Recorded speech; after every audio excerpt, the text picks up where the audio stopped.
नमस्कार दोस्तों, राधे राधे, सुप्रभात। कैसे हैं आप सभी लोग। उम्मीद है कि आप सभी लोग अच्छे होंगे, स्वस्थ होंगे और अपने अपने घरों में अपने कामों में बहुत ज़्यादा व्यस्त होंगे। तो दोस्तों, सुबह की शुरुआत हो चुकी है और ठंड भी बेतहासा है। तो सबसे पहले काम तो यही होता है, हर घर में थोड़ा थोड़ा सा रूटीन हम लोगों का चेंज होता है। कभी जो काम पहले समझ में आता हम लोग वो काम कर लेते हैं। और मैं आ गई थी यहाँ झाड़ू लगाने के लिए, देखिए, और इतना ज़्यादा कचरा था क्योंकि यहाँ पर ना बछड़ी बंधी थी और भूसा वगैरह डाल देते हैं। तो ये भूसा फेंकते नहीं है, जहाँ ये कंडे बनाते हैं वहीं पर इसको डस्टिंग के काम पे ले लेते हैं।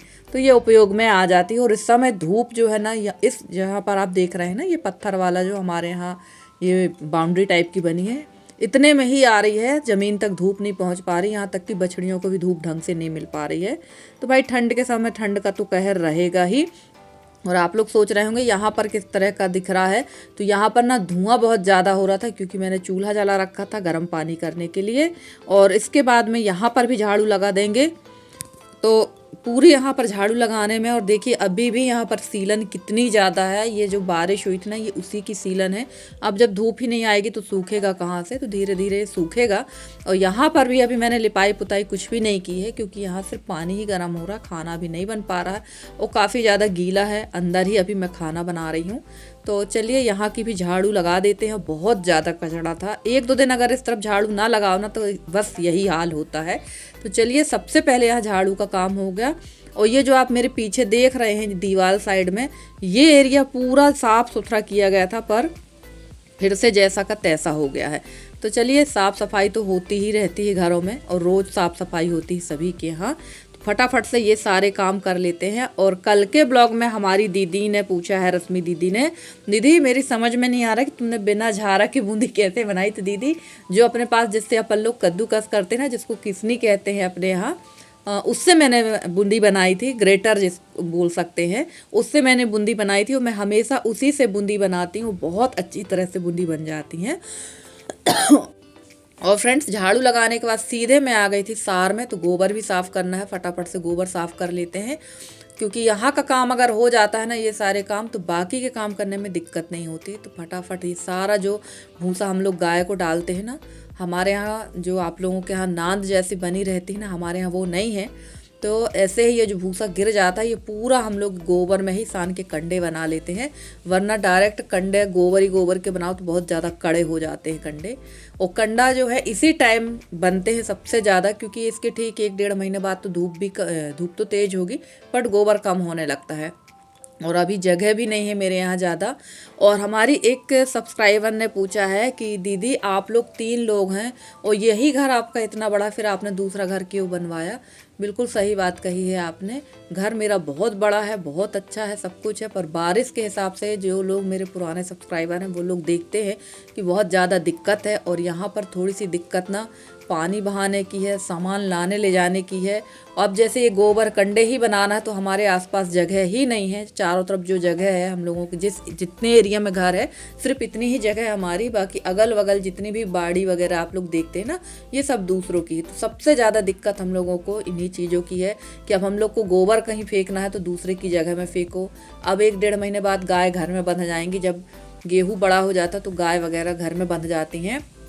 तो गाय बांधने के लिए जगह हमारे पास नहीं है, सिर्फ हमारी ये सार है। और बाहर जो आगे पीछे थोड़ी बहुत जो जगह है ना, वहाँ धूप बिल्कुल नहीं आती, सब ऊपर नीचे है। और पानी बहाने की भी दिक्कत है। जो बारिश का पानी है वो तो लोग अपनी जगह पे बह जाने देते हैं, बट टॉयलेट का पानी है, बाथरूम का पानी है, भाई आज हम लोग की बन पट रही है तो बहाने दे रहा है। इन फ्यूचर अगर नहीं बनेगी पटेगी उन लोगों से तो वो पानी बहाने में दिक्कत भी कर सकते। इस वजह से सारी चीज़ों को सोच समझ के हम लोगों ने घर बाहर बनवाया है। और कोई भी कार्यक्रम अगर हम लोग यहाँ से करते हैं तो टेंट लगवाने के लिए गाड़ी यहाँ अंदर तक आने में दिक्कत है, टैंकर वगैरह आने में दिक्कत है। तो काफ़ी सारी प्रॉब्लम्स है। वरना घर तो बहुत अच्छा था और पहले विचार यही था कि यहीं बनवाएंगे, पर काफ़ी सारी चीज़ों को सोचते हुए हम लोगों ने मेन रोड में घर बनवाया है। और जहाँ घर बना है वो हाईवे रोड है, Kanha to Bandhavgarh highway road है जहाँ पर हमारा घर बना हुआ है, मेन गांव में ही है। तो चलिए, आप लोगों आपके सवाल का मैंने जवाब दे दिया कि घर हमने वहाँ इसलिए बनवाया है। और एक सब्सक्राइबर पूछ रही थी आपका घर इतना बड़ा बनवाया है 3 लोगों के हिसाब से। तो सिस्टर जी, मैंने सोचा नहीं था कि मेरे ससुर जी ख़त्म हो जाएंगे। हमने तो अच्छा ही सोच के सबके हिसाब से घर बनवाया था। बट अब 3 ही लोग हैं और घर बड़ा बन गया है, तो जो कहना चाहिए कि जो होता अच्छे के लिए ही होता है। आज हम लोग 3 हैं, हो सकता है इन फ्यूचर हमारे बेटी का परिवार बढ़ जाए, तो जो हुआ अच्छा हुआ, जो होगा अच्छा ही होगा। तो चलिए, सारे कंडे हमारे बन गए हैं और बाहर का काम भी है। और देखिए ऐसे ही मुझे मेन यहाँ रोड में कंडे बनाना पड़ते हैं, और सामने पहले यादव चाची की बाड़ी में कंडे बनाते थे, पर इस साल इन लोगों ने सारी जगह बंद कर दी है और मुश्किल है जो इस बार इन लोग खोलें, और बोलेंगे भी नहीं क्योंकि अच्छा नहीं लगता मुझे किसी चीज़ के लिए किसी से रिक्वेस्ट करना या बोलना। और एक और हमारी सब्सक्राइबर हैं, उन्होंने पूछा है कल के ब्लॉग में कि दीदी आप लोग 3 लोग हैं और इतना सारा खाना क्यों बनाती हैं। तो खाना ज़्यादा नहीं बनता है, एक्चुअली 3 लोगों के हिसाब से बर्तन काफ़ी बड़े हैं और खाना इसलिए भी ज़्यादा बनता है थोड़ा बहुत। बीच में यशी को भूख लगाती है, वो अगर कंप्यूटर सेंटर जाती है भूख लग जाती है तो वो आके खाती है। और कभी कभी ऐसा होता है ना कि खाना खा रहे कोई ना कोई आ जाता, तो हमारे गांव देहात में ऐसा ही होता है, खाना हम लोग थोड़ा ज़्यादा ही बना के रखते हैं। और ये देखिए मैंने बताया था ना कि मैंने जितनी मेहनत की सब बर्बाद हो गई मेरी, और बहुत गुस्सा आई थी जब ये मेरी जब ये मेरी कुर्सी फूटी थी ना, तो बहुत गुस्सा आई थी। चारों तरफ से मेरे को ऐसे चारों खाना चित्त हो गई थी, ये तो इतनी बुरी तरह से फूटी थी। तो मैंने अब इसको पूरा बिगाड़ दिया है और ये मिट्टी को सुखा देंगे। और यहाँ पर देखिए मैंने एक गोल प्लेट जैसे चौकी जैसे बना दी है, तो ये मैं बनाऊंगी अब बरोसी, पर अब ऐसी वाली अभी नहीं बनाऊंगी। अब ये थोड़ा जब काफ़ी तेज़ धूप होगी, थोड़ा दिन बड़े होंगे, तभी मैं दूसरी बरोसी बनाऊंगी। और शायद इसमें ईंट का चूरा डालने की वजह से ही ये फूटी है, क्योंकि इसमें ईंट का चूरा काफ़ी ज़्यादा मात्रा में था। तो चलिए बना देते हैं। और जबकि मैंने ये बरोसी 3 दिन तक सुखाई है, उसके बाद मैंने धीरे से टोकनी को हटाने की कोशिश की थी, पर वो फिर से चारों खाने चित्त हो गई।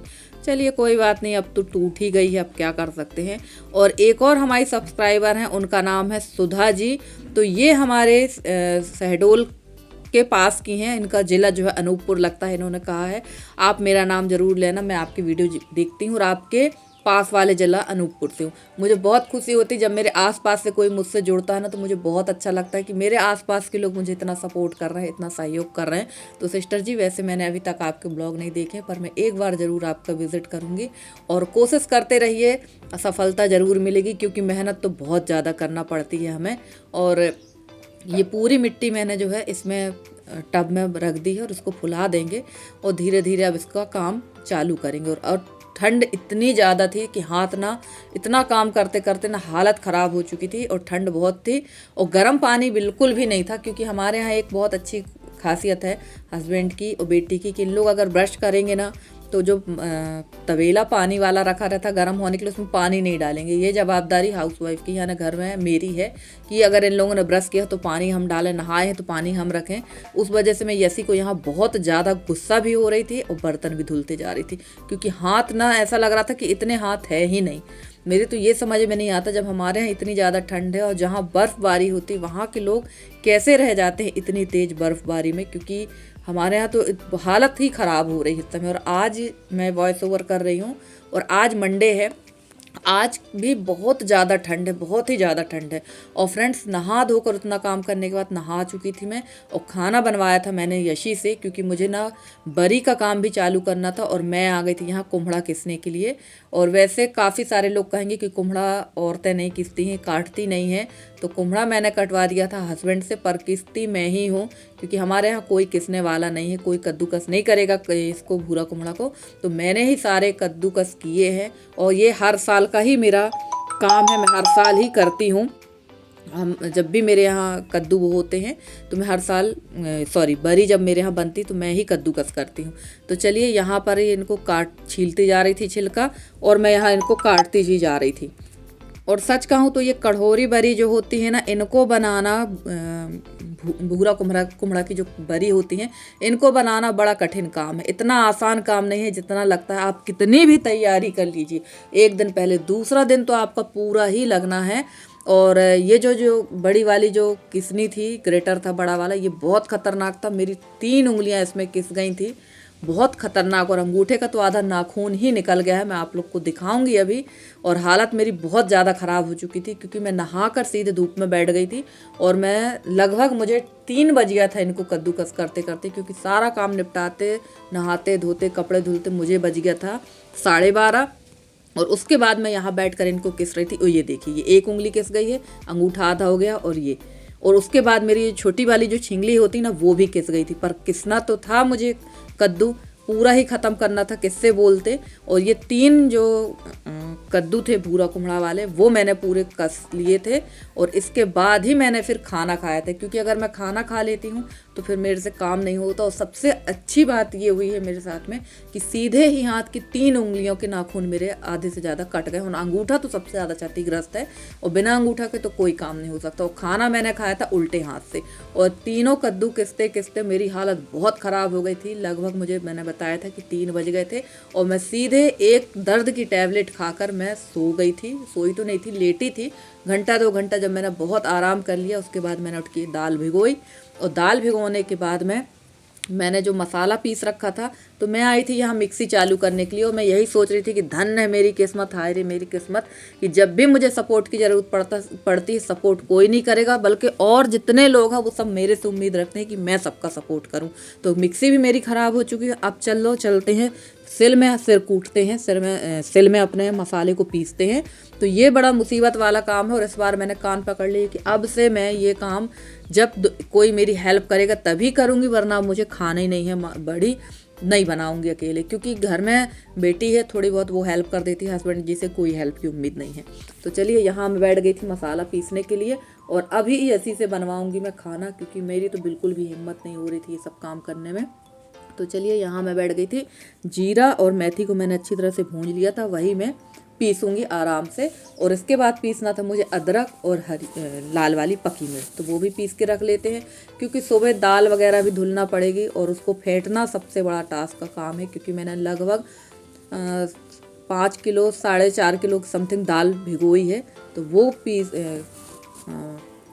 धोना और उसको फेंटना सबसे बड़ा काम है। तो दाल तो वैसे मेरी चक्की से ही पिस के आएगी, वो मैं आपको अगली वीडियो में दिखाऊंगी। और फ्रेंड्स, आप लोगों को मेरे वीडियो कैसे लगते हैं? अगर आप लोगों को मेरे वीडियो पसंद आते हैं तो प्लीज़ मेरे वीडियो को लाइक करें। चैनल पर नई है तो चैनल को सब्सक्राइब करके जिस तरह से आप लोग अपना सहयोग बनाए हुए हैं इसी तरह से आप लोग अपना सहयोग बनाए रखें। मैं पूरी कोशिश करूंगी कि आप लोगों के लिए बहुत अच्छे से अच्छी वीडियो लेकर आती रहूं। और मेरे जितने भी नए सब्सक्राइबर हैं, पुराने सब्सक्राइबर हैं, जितने भी मेरे व्यूवर्स में, सबका तहे दिल से बहुत बहुत धन्यवाद कहना चाहती हूँ कि आप लोग मुझे इतना सहयोग कर रहे हैं, इतना स्नेह दे रहे हैं, जिसके लिए मैं आपकी बहुत बहुत बहुत आभारी हूँ। देखिए मेथी और जीरा मैंने पीस लिया और अब मैं पीस रही थी अदरक। और यहाँ आई हुई थी मेरी देवरानी यानी ऋषि की मम्मी, उसको बुलाया था मैंने कि थोड़ा सा अंदाज करो कि मसाला इतना हो जाएगा या नहीं। तो भाई हम लोग आपस में बात कर रहे थे। और फ्रेंड्स, बार बार मेरे मोबाइल में फ़ोन आ रहे हैं जिसकी वजह से ना थोड़ा सा वीडियो वॉइस ओवर करने में दिक्कत हो रही है, क्योंकि कभी कभी ऐसा ही होता है जब लगातार फ़ोन आते हैं तो मुझे भी परेशानी होती है। पर हो गया, जिनको ज़रूरत है वो तो फ़ोन करेंगे ही। तो चलिए यहाँ पर मैं जलाने लगी थी बाहर गुड़सी में आग, क्योंकि ठंड बहुत ज़्यादा थी और हस्बैंड जी आए हुए थे। और चूल्हा चौका तो मैंने पोत ही लिया था जैसे तैसे करके, बड़ी मुश्किल से ही पुताई हो पाई थी, हाथ की हालत तो बहुत ख़राब है। और यसी को मैंने बैठा दिया था कि तुम बनाओ यहाँ पर पुलाव, तो बस पुलाव ही खाएंगे। अब 1-2 दिन तो खाना की यही स्थिति रहेगी, क्योंकि जब उंगलियों में ही चोट है तो कुछ भी काम करेंगे तो उंगलियों में तकलीफ़ तो होगी ही। और मेरे जितने भी नए सब्सक्राइबर हैं, पुराने सब्सक्राइबर हैं, जितने भी मेरे व्यूवर्स में, सबका तहे दिल से बहुत बहुत धन्यवाद कहना चाहती हूँ कि आप लोग मुझे इतना सहयोग करते हैं, इतना स्नेह देते हैं, जिसके लिए मैं आप लोगों की बहुत आभारी हूँ। और आप लोगों से यही उम्मीद करती हूँ कि आप लोग हमेशा ऐसे ही अपना प्यारा सा सहयोग हमारे साथ बनाए रखें और अपना जो स्नेह है वो भी हमारे साथ बनाए रखें, तो हम आगे आप लोगों के लिए अच्छे से अच्छी वीडियो लेकर आते रहें। और जब मैं कद्दू किस रही थी ना तो मेरा मन होने लगा था पेठा खाने का, तो मैंने अपने हस्बैंड से बोला पेठा ले आना। तो शाम को हस्बैंड जी पेठा लेके आ गए थे, पता नहीं कैसे उनको याद था, तो वो पेठा लेके आ गए थे और मैं बैठ गई थी पेठा खाने के लिए। और यसी को लगा दिया मैंने यहाँ पर काम पे। तो यसी बना रही है पुलाव, बताती भी जा रही थी। और बेटियों से काम कराना भी ज़रूरी है, क्योंकि हर ऐसे ही परिस्थितियाँ होती है, आज हम ठीक है कल ठीक नहीं रहेंगे, तो काम तो करना पड़ेगा भाई, इसलिए हर चीज़ सिखाना भी ज़रूरी है। और खाना हमारा बन चुका था, तो देखते हैं आज बिटिया ने कैसा पुलाव बनाया है। तो इसने ना मूंगफली नहीं डाली थी और मुझे बिना मूंगफली का पुलाव अच्छा नहीं लगता, पर चलिए ठीक है, बना के उसने दे दी, यही बहुत बड़ी बात है। तो फ्रेंड्स, आज का आपका हमारा साथ इतना ही है। आज का वीडियो कैसा लगा ज़रूर बताइएगा कमेंट करके। मिलते हैं हम आपसे अगले वीडियो में, तब तक के लिए दीजिए हमें इजाज़त। Bye bye and take care.